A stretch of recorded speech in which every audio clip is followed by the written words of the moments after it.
ቅኔውን ከሁለት ከፍለዋል። ኮርቻ አላውቅም። አፋዊና ውሳጣዊ ቅኔ ለእርሶ ምንድን ነው? ቅኝት ነው። ቃነ የቃኘ ደረደረ፣ ገጠመ፣ አዜመ፣ ወደ ማረፊያ ቤት ይሰድ። አሁን ይጨነቃል። ሰላም ጤና ይስጥልን ክቡራን ተመልካቾቻችን፣ ይህ ባህረ ጥበባት ቴሌቪዥን በዋሽንግተን ዲሲ እና አካባቢው የጽርሐ ጽዮን መንፈስ ቅዱስ ቤተክርስቲያንና የምዕራፈ ቅዱሳን ቅድስት አርሴማ ገዳም እየተዘጋጀ የሚቀርብላችሁ ሳምንታዊው አንክሮጦስ የተሰኘው መርሃ ግብሬ ነው። በዛሬው መርሃ ግብራችን መጋቤ አእላፍ የኔታ ቅዱስ ያሬድን ይዤላችሁ ቀርቤያለሁ። ሰላም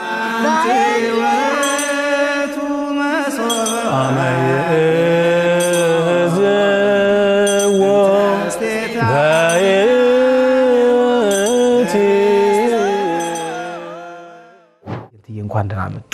እንኳን ደህና ቆያችሁ። እንደው ምናልባት ካጎደፍኩኝ በጣም ይቅርታ ጠይቃለሁ። በእውነት ካሎት ጊዜ አጣበው እዚህ ሰዓት ይህችን ሰዓት ፈቅደውልኝ በዚህ ስቱዲዮ ስለተገኙልኝ በእውነት በጣም አመሰግናለሁኝ። ይሄ ለኔ በጣም ትልቅ ክብር ነው። እርሶን የመሰለ ታላቅ መምህር በስቱዲዮ መጥተውልኝ ይሄን የመሰለ ከዚህ በመቀጠል የምናደርጋቸውን ጥያቄዎች ሊመልሱልኝ ስለተዘጋጁ በጣም አመሰግናለሁ። ይሄንታ እንደው የመጀመሪያ የማደርገው እርሶ የኔታ የያሬድ የሊቀ ሊቃውንት ያሬድ ሽፈራው ልጅ ኖት። በእርሳቸው ደግሞ ፈለግ ተከትለው የእሳቸውን ዘር አስቀጥለው የቅኔ መምህር ሆነዋልና ጉባኤ ቤቱንም የሰየሙት በእሳቸው ስም ነው። እውነት ለምንድን ነው? እንደ ምክንያት ከተወሰደ እሳቸው ለዚህ ለቅኔ ትልቅ አስተዋጽኦ አድርገዋል። ቅኔን አንድ ደረጃ አራምደዋል። ትክክል። የቅኔ ሙያ እስከ መላ አመሉ ድረስ ከእሳቸው በፊት ከነበሩት አባቶቻቸው አንድ ደረጃ እንዲራመድ አድርገውታል። ዛሬ የቅኔ መንገድ በጣም ሰፍቶ ጎልቶ ርባ ቅምሩ የተቋጠረው ተፈቶ አገባቡ አዋጁ ቀንቶ ሙሉ ሆኖ እየተሰጠ ነው ያለ። እንግዲህ ወደ 60 ዓመት እየሆናቸው ነው ጉባኤውን ከተከሉ። ይህን ሁሉ ዋጋ ስለከፈሉ እኔ ቤተ ጉባኤውን ቤተ ያሬድ ብሎ መሰየሙ ብዙ የሚደንቅ አይደለም። ከኔ አልፎ ሌሎችም ሊሰይሙ ይገባቸዋል ብዬ አምናለሁ። ሁለተኛው ምክንያቴ ቅኔውን ከሁለት ከፍለዋል። እሳቸው አይደሉም የከፈሉት። በሰሩት ከፍተኛ የምርምር ውጤት ግን እና ያስተማሯቸው ሊቃውንት ከመብዛታቸው የተነሳ ምንድነው የሆነው? ቅኔው ቤተ ያሬድ እንዲባል ቤተ አበውና ቤተ ያሬድ ብሎ ትውልዱ ራሱ እንዲከፍለው ሆኗል። ዛሬ አንድ የቅኔ መምህር የት ነው የተማረው ብትለው ከቤተ ያሬድ ነው የቆየው ይላል። ቤተ ያሬድ ሲልህ አጠቃላይ የእሳቸው ክፍለ ዘመን ነው ቤተ ያሬድ እየተባለ እየተጠራ ያለው። ከሞት የቀሩ አንዳንድ ደግሞ ተረፈ አበው የሆኑ አባቶች በሚያስተምሩበት ቦታ አይ ከቤተ አበው ነው የቆየው ይላል አንዱ ደቀ መዝሙር ስጠይቀው። እና አይደለም የቤተ ጉባኤው ስያሜ ሙያው በራሱ በስማቸው ትውልዱ ራሱ ቀርጾታል፣ ሰይሞታል ማለት ነው። ዛሬ ቤተ ያሬድ የት ነው የተማርከው ስትለው እኔ ቤተ ያሬድ ነኝ ይላል። እንዲያ ሲል እሳቸውን መጥራቱ ነው። በእሳቸው ስም እያቆሙ ነው። አዎ እርግጥ የንታ ቅድምም ስናወራ እንደነበረው በጉባኤዎት በእርሶ ጉባኤ ከ5000 እስከ 6000 የሚያክሉ ተማሪዎች አሉ። እውነት ነው። የጉባኤው ሁኔታ ስናየው ከሌላው ጉባኤ አንጻር የእርሶ ጉባኤ በጣም ሰፍቶ ይታያል። ይህ የሆነበት ምክንያት ምንድን ነው? የንታ ጉባኤን የሚባርክ መንፈስ ቅዱስ ነው። በሌሎች ጉባኤያት ይሄን አያደርግም እያልሁ አይደለም። መንፈስ ቅዱስ መቼም እንደየጸጋው ሀብቱ የተለያየ ስለሚሆን እንግዲህ እኔን ደቀ መዛሙርትን ባረከልኝ ማለት ነው። በጣም ምክንያቱም ሀብቴ ቤተሰቦች የምላቸው እነሱ ናቸው። እኔም ለደቀ መዛሙርቱ የተለየ ፍቅር አለኝ። ያው ብዙዎች እንደሚያውቁት ሌላው ወንበር አልፈታም። ከእሁድ እስከ እሁድ ድረስ ከፋፍዬ ተራ ተማሪዎች አሉ። እንደገና ለማስመስከር የገቡ ከሌላ የተለያየ ሙያ ቀስመው የቅኔውን ማህተም ለመያዝ የገቡ አሉ። የምስክር ቦታ ስለሆነ የእነዚህን ሁሉ ፍላጎት ለማሟላት ለራሴ ሳልሰስት አጠቃላይ በሚባል ደረጃ ጊዜን ከነሱ ጋር አሳልፋለሁ። ዋና ምክንያቱ ይህ ነው። መቼም ሀባሃሎ ገደላ ህዬ ይትጋበው አንስርት አይደለ? ቅዱስ ጴጥሮስ ጌታን በአይቴ ንትራከብ ብሎታል። ያን ጊዜ ሀባሃሎ ገደላ ህዬ ይትጋበው አንስርት ገደላ ባለበት እንደሚሰበሰቡ ሁሉ ያው አንስርት ምዕመናን ናቸው። በእነዚያ መካከል እሱም ይገኛልና እንዲህ ተግተህ ነቅተህ ካስተማርህ ተማሪ የሚያስተምረውን ይወዳል። ብዙ እንኳን ምቹ ነገር ባይኖርም መከራውን እየተጋፈጠ ይቀጥላል፣ ይማራል ማለት ነውና ምክንያቱ ተግቶ ማስተማሩ ነው። ሌላው እንደ ተጨማሪ ምስጢራትን አጉልቶ ለተማሪዎች ማስረዳት፣ በዚህ እና በመሳሰሉት ምክንያት ተማሪው ብዙ ነው። የወንጌል ትርጓሜ ይሰጣል። ተማሪው ስነ ምግባር እንዲኖረው ይሆናል። በሃይማኖቱ ጽኑ እንዲሆን፣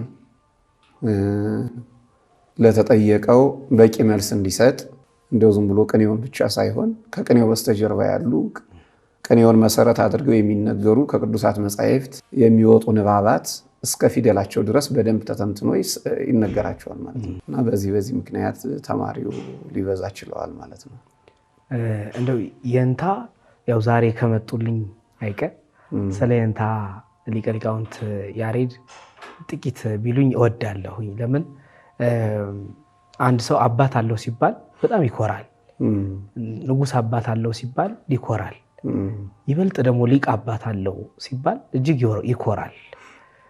በሊቅ አባት ኩራታችን በጣም የሚጨምር ይመስለኛል። እንደው ሳስበው እኔ እርሶ ስለ አባቱ ሲያስቡ ምን ይሰማዎታል?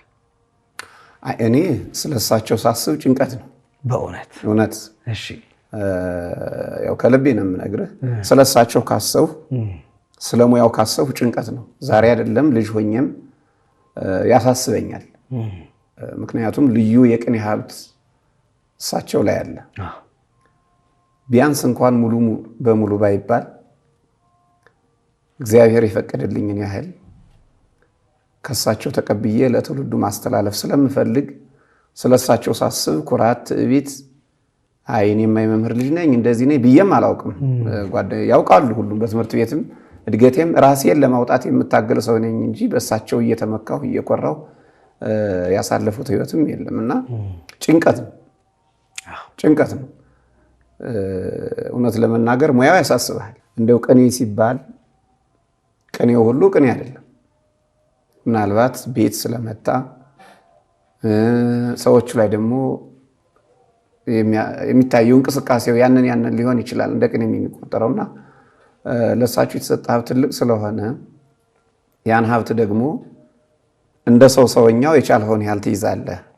እንደ ልዩ ጸጋ ግን ልትታደለው አትችልም። በእርግጥ ያው ይሄን ያህል የሚያኮራ ነገር አይኖርም ብዬ ነው።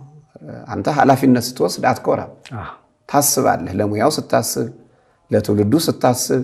እኔ እንደውም ልንገርህ አሁን ከኔ እስከ 6000 ተማሪ ከኔ መቀመጡ ያሳስበኛል በራሱ። ይህ ትውልድ እኮ ወደፊት እሳቸው እንደገና ታድሰውለት እሳቸውን ቢያገኝ ምን ሊሆን ነው ይሄ ትውልድ? ከኛ እንኳን ይህን ያህል ተማሪ እንደዚህ ሲቀመጥ ሰው ቢያገኝ እንዴት ይሆን ነበር ብዬ በጣም ነው የማስበው። ለሙያው ማለት ነው ለሙያው። በእርግጥ ይሄን የሚረዱት ጥቂቶች ናቸው። ሁሉም የቅኔ መምህር ነው፣ ሁሉም ይቀኛል እንዲህ በሚለው መልክ ነው ሰው የሚስለውና ለእሳቸው የተሰጠ ሀብተ ቅኔ ልዩ ነው። ከአንደበታቸውም ሲወጣ አካል ገዝቶ ነው የሚወጣው። ያው ትጨነቃለህ ኃላፊነት ስትወስድ ማለት ነው እንጂ እኔ ኮርቻ አላውቅም። ያው እኔ ምናልባት ቢሆን ብዬ ስላሰብኩኝ ነው ወደ እኔ ሳመጣው። እንደው ላለማዋሸት የንታ እኔ በጣም ምኮራ ይመስለኛል። እንደው ምናልባት የንታ ወደ ራስዎ ልምጣ። ወደ እርሶ ስመጣ በጣም በቅኔ ቤት ብዙ ዓመት ቆይተዋል። ስናወራ እንደነበር ነው በርከት ያሉ ጊዜያትን ቅኔ ቤት በጣም አሳልፈዋልና አሁንም ደግሞ በማስተማር ወደ 12 ዓመታት ያክል የቅኔ ጉባኤ ቤቱን በመዘርጋት እርሶ በርከት ያሉ ደቀ መዛሙርትን እያወጡ ይገኛሉና ቅኔ ለእርሶ ምንድን ነው ብዬ ልጀምር። ይንታ ቅኔ ለእኔ ቅኔ ህይወት ነው። ህይወት ስትለው ቅኔ ማለት በራሱ አፋዊና ውሳጣዊ አካልህን ለፈጣሪ የምታስገዛበት ነው። በራሱ ቅኔ የሚለውም ቃሉ ቅኑይ ተቀኔው ለመንፈስ ቅዱስ ነው። ለመንፈስ ቅዱስ መገዛትን ነው የሚያሳየው። ምንም እንኳን አጠቃቀሙ ላይ በየጊዜው ለሚከሰቱ ነገሮች አገልግሎት ቢሰጥም ዋናው ቅኔ ምስጋና ነው። ቅኔ ምስጋና ነው። ቅኝት ነው። ቃነ የቃኘ ደረደረ፣ ገጠመ፣ አዜመ፣ ስነ ቋጠረ እያለ ይሄዳል። ሀበ አሳፊ ቃኒ ወሀበ ደቂቀ ቆሬ ይሴብሑ ይላል እና ህይወት ነው። ህይወት ነው። ህይወትነቱ በደማዊት ነፍስና በለባዊት ነፍስ ሰርጾ የሚሄድ ስለሆነ ማለት ነው። እንግዲህ ህያውት ነፍስ ቅኔ እሷ ነው መቼም አይደለ። ደማዊት ነፍስ ደግሞ መገለጫ ስለሆነች እነዚህ ሁለቱ በእኛ ላይ ምን ይሆኑናል? ህይወት ሰርተን እንድንንቀሳቀስ ያደርጉናል ማለት ነው። እና እኔ ቅኔ ህይወቴ ነው።